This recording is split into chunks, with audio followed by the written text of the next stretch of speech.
नमस्कार दोस्तों, मैं हूं रामनिवास महतो और आप देख रहे हैं यूट्यूब पे द काई चैनल। दोस्तों, आज हम इस वीडियो में बात करने जा रहे हैं बिहार के बारे में, बिहार की राजनीति के बारे में।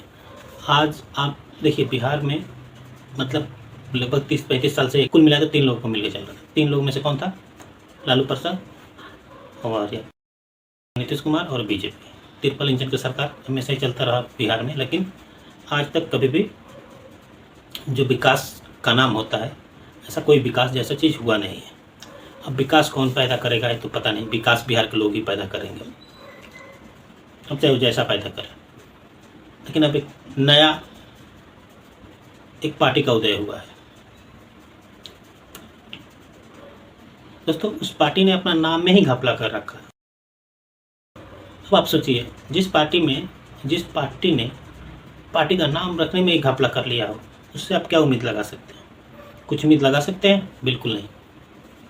जैसे कि आप अगर पढ़ेंगे, बोलेंगे तो कैसे बोलेंगे? जन स्वराज, लेकिन उन्होंने क्या रखा है? जन सुराज पार्टी।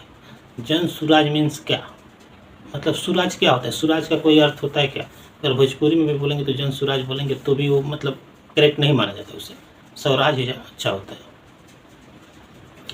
तो इनको भी मतलब बिहारियों से कोई मतलब नहीं है, इन्हें भी अपने राजनीति चमकानी है। क्योंकि देखिए, अगर किसी को अपने दम पे सरकार इस तरह से बनाना है कि हमें राज्य को अच्छा करना है, या राज्य के लिए हम कुछ करेंगे, या यहाँ के लोगों के लिए कुछ करेंगे, तो वो फिर किसी एक को होके नहीं रहेगा और सबके लिए काम करेगा। लेकिन अब देखिए,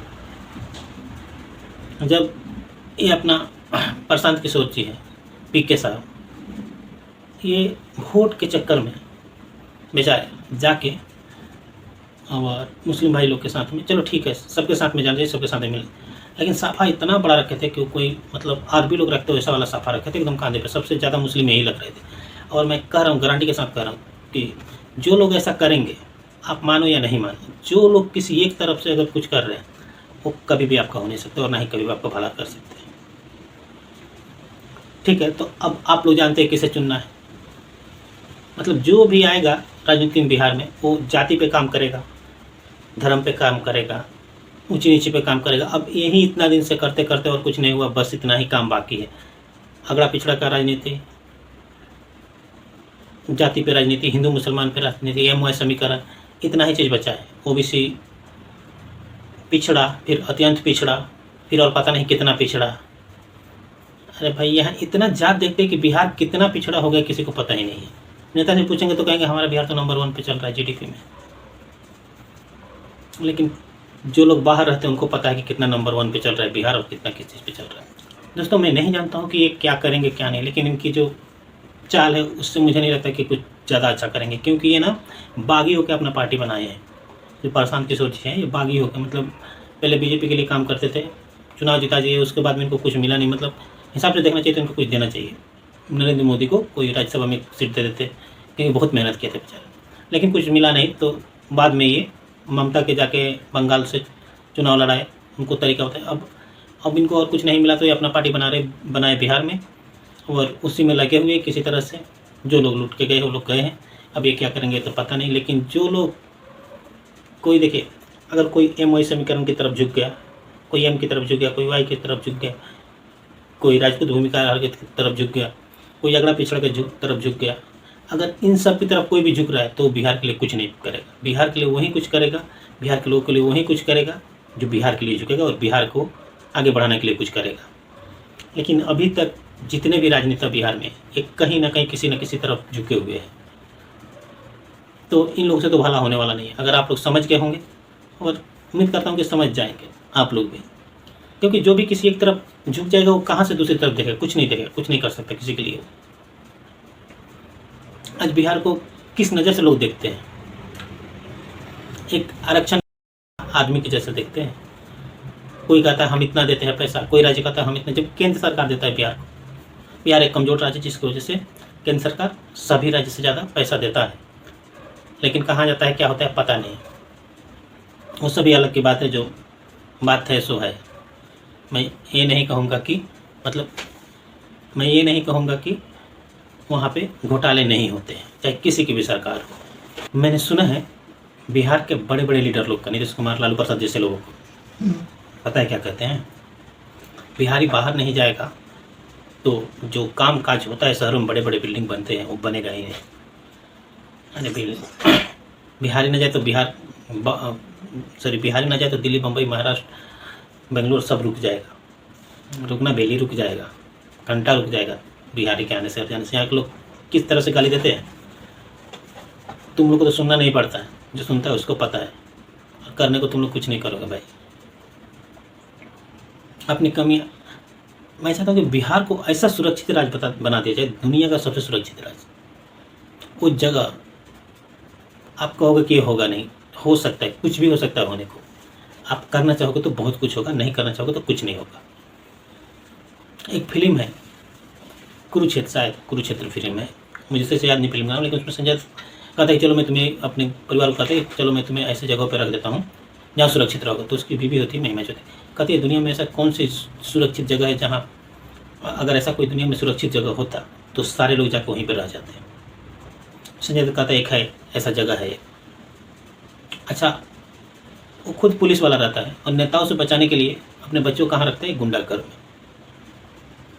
तो जिस तरह से बिहार का नाम गुंडई में, अगर वहाँ के नेता चाह ले तो बिहार को दुनिया का सबसे सुरक्षित राज्य बना सकते हैं। इतना सुरक्षित राज्य कि दुनिया कोई भी आदमी आकर वहाँ पर रह सके, निश्चिंत होकर रह सके, ना पुलिस का डर हो ना गुंडा का डर।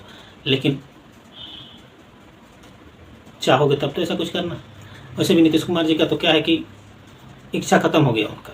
अब बस वो एक बैठे हुए एक पुतला के, मतलब अब उनका ना राजनीति से रुचि खत्म हो गया है, उम्र भी हो गया है।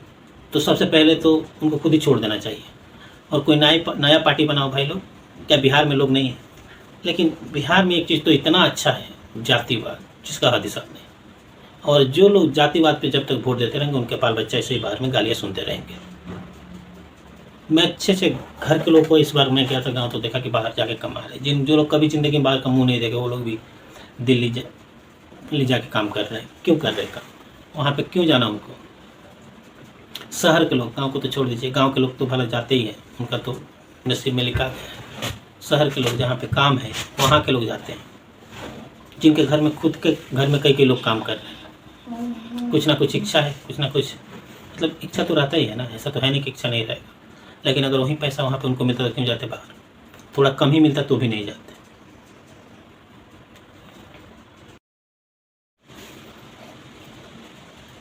जब आप बड़े नेता लोगों के जब ये बात कहते हो ना कि बिहारी नहीं जाएगा तो वहाँ पे कुछ विकास नहीं होगा, तब यहाँ के लोग आपको ज़्यादा ही सुनाते हैं। बाहर वाले कहते हैं कि अगर इतना ही दम है तो अपने यहाँ विकास क्यों नहीं कर लेता? अगर तुम लोग में इतना ही कुव्वत है, इतना ही तुम लोग के अंदर जान है, तो तुम लोग अपने राज्य में विकास कर लो, अच्छा डेवलपमेंट कर लो अपने राज्य में ही। काहे के लिए आते हो बाहर? काहे को आते हो बाहर भाई? खाली संस्कार से घर नहीं चलता है। आपको पता है कि बिहारी लोग संस्कारी होते हैं और एक जातिवाद में आप लोगों ने इस तरह से फंसा दिया है कि उसको ही अपना संस्कार समझ लिए। लेकिन मुझे नहीं लगता है कि ये हम लोग के लिए अच्छा है। हम लोग तो जैसे जैसे बिता लिए इधर उधर कुत्तों की तरह कमा के, कभी इस शहर कभी उस शहर। लेकिन हम लोग के बच्चे जो होंगे उनको तो कम से कम में तकलीफ नहीं देखना पड़े। क्या बोले और कितना बोले? आप लोग अगर सोच रहे हैं कि पीके साहब कुछ करेंगे तो मुझे उनसे जीरो उम्मीद नहीं है, बिल्कुल नहीं।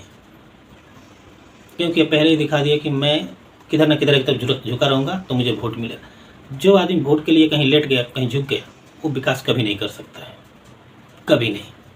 सबके लिए जो बना रहेगा वही विकास करेगा। जो डंके के चोट पे कहेगा कि हाँ मैं विकास के किसी भी राज्य के नेता कहेगा कि मैं इस राज्य का, मैं बिहार का हूँ, मैं बिहार का विकास करूँगा, मुझे वोट दो। और इसी दम पे देना, इसी कीमत पे देना कि अगर मैं जीत गया और मैं विकास नहीं किया, आप लोग इतना दिन दूसरे को दिया, 10 साल हमको दे के देखो। अगर कुछ नहीं किया तो अगर मैं 10 साल के बाद में वोट मांगने जाऊँगा तो चप्पल से मारना मुझे।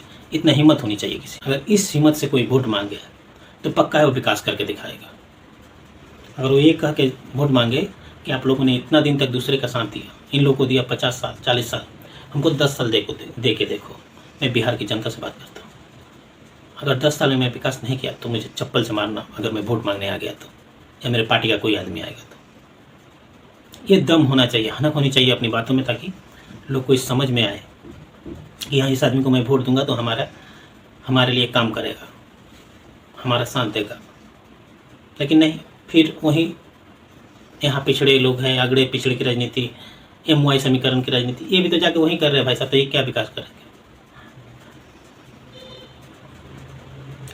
दोस्तों, कहने को बहुत कुछ है, क्या क्या कहे और क्या क्या नहीं कहे। मैं तो सोच रहा था कि मनीष भाई अपना एक पार्टी बना के मैदान में उतरते, क्या होता, हार ही जाते ना, चाहे वोट नहीं मिलता, कम मिलता, चाहे कुछ तो अपने पार्टी बना के, जीतन मांझी अपना एक सीट लेके अपना एक पार्टी बना के रखे।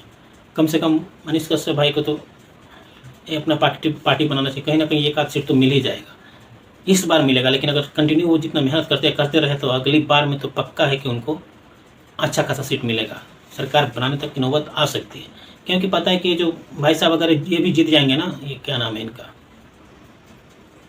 PK साहब, प्रशांत किशोर, तो ये भी कुछ करने वाले नहीं हैं। और मनीष भाई को है तो उनको इतना डर लग रहा है, मतलब वो भी थोड़ा बहुत परेशान हो गए हैं कि वो भी अपना पार्टी बना नहीं सकते। अगर बना ले तो बहुत अच्छी बात है। जीतन राम मांझी जैसे लोग भी एक सीट लेके अपना पार्टी बना के बैठे हुए हैं। अपना पार्टी बनाएंगे तो अपना हक होगा। फिर कह रहे कि इस पार्टी में जो भी पार्टी बिहार, क्या पता आपको कि अभी कह रहे बिहार का विकास करेंगे, बाद में करेगा कि नहीं करेगा। आप अपनी पार्टी बनाओगे तो आपके हाथ में तो कम से कम रहेगा इतना बात। फिर जाने दीजिए, आप तो वैसे भी ज़्यादा हमसे तो ज़्यादा ही समझदार हो। तो उम्मीद करता हूँ कि अगर आपके पास से वीडियो पहुँचे या कैसे भी कोई बता दे तो देखिएगा, सोचिएगा, नहीं तो कोई बात नहीं, जैसा चल रहा चलता रहेगा, हम लोग गाली सुनते रहेंगे। आपको भी पता है कि किस तरह से क्या होता है। ठीक है दोस्तों, आज के लिए इतना ही। जय हिंद, वंदे मातरम। और हम अपने इतिहास से जिंदा नहीं रह सकते कि हमारे बाप दादाओं ने, हमारे पुरखों ने ये दिया, जीरो दिया, अशोक सम्राट ने, और जो भी हमारे बड़े महान राजा हुए उन लोगों ने अफगानिस्तान तक, उनके दम पे हमारा नाम नहीं हो सकता। हमें कुछ करने के लिए, हमारा नाम करने के लिए हमें कुछ करना पड़ेगा। आज के लिए इतना ही।